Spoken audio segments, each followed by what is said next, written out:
Chapter 6. And it came to pass in the 480th year after the children of Israel were come out of the land of Egypt, in the 4th year of Solomon's reign over Israel, in the month Ziph, which is the 2nd month, that he began to build the house of the Lord. And the house which King Solomon built for the Lord, the length thereof was 80 cubits, and the breadth thereof 20 cubits, and the height thereof 30 cubits.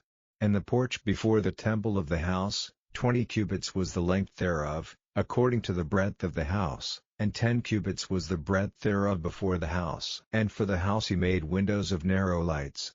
And against the wall of the house he built chambers round about, against the walls of the house round about, both of the temple and of the oracle, and he made chambers round about. The nethermost chamber was 5 cubits broad, and the middle was 6 cubits broad, and the third was 7 cubits broad, for without in the wall of the house he made narrowed rests round about, that the beams should not be fastened in the walls of the house.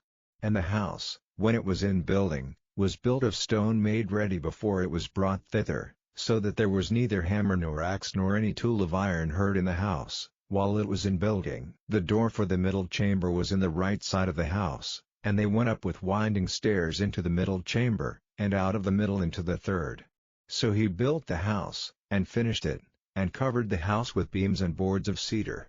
And then he built chambers against all the house, 5 cubits high, and they rested on the house with timber of cedar. And the word of the Lord came to Solomon, saying, Concerning this house which thou art in building, if thou wilt walk in my statutes, and execute my judgments, and keep all my commandments to walk in them, then will I perform my word with thee, which I spake unto David thy father, and I will dwell among the children of Israel, and will not forsake my people Israel.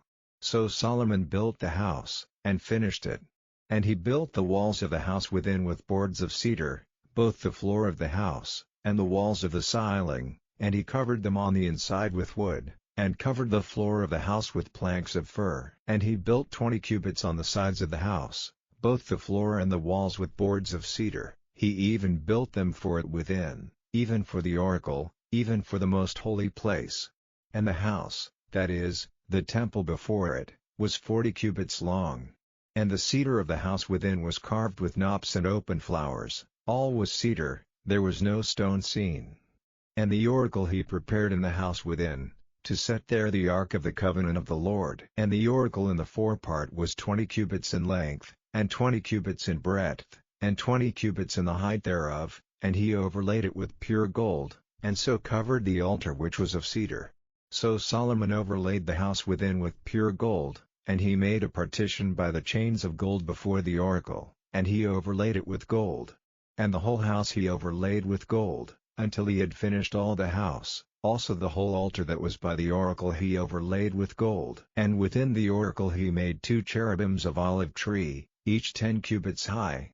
And 5 cubits was the one wing of the cherub, and 5 cubits the other wing of the cherub. From the uttermost part of the one wing unto the uttermost part of the other were 10 cubits. And the other cherub was 10 cubits, both the cherubims were of one measure and one size. The height of the one cherub was 10 cubits, and so was it of the other cherub. And he set the cherubims within the inner house, and they stretched forth the wings of the cherubims, so that the wing of the one touched the one wall, and the wing of the other cherub touched the other wall, and their wings touched one another in the midst of the house. And he overlaid the cherubims with gold. And he carved all the walls of the house round about with carved figures of cherubims and palm trees and open flowers, within and without. And the floor of the house he overlaid with gold, within and without. And for the entering of the oracle he made doors of olive tree. The lintel and side posts were a 5th part of the wall. The 2 doors also were of olive tree, and he carved upon them carvings of cherubims and palm trees and open flowers, and overlaid them with gold, and spread gold upon the cherubims, and upon the palm trees. So also made he for the door of the temple posts of olive tree, a 4th part of the wall. And the 2 doors were of fir tree, the 2 leaves of the one door were folding, and the 2 leaves of the other door were folding. And he carved thereon cherubims and palm trees and open flowers, and covered them with gold fitted upon the carved work. And he built the inner court with 3 rows of hewed stone, and a row of cedar beams. In the 4th year was the foundation of the house of the Lord laid, in the month Ziph, And in the 11th year, in the month Bul, which is the 8th month, was the house finished throughout all the parts thereof, and according to all the fashion of it.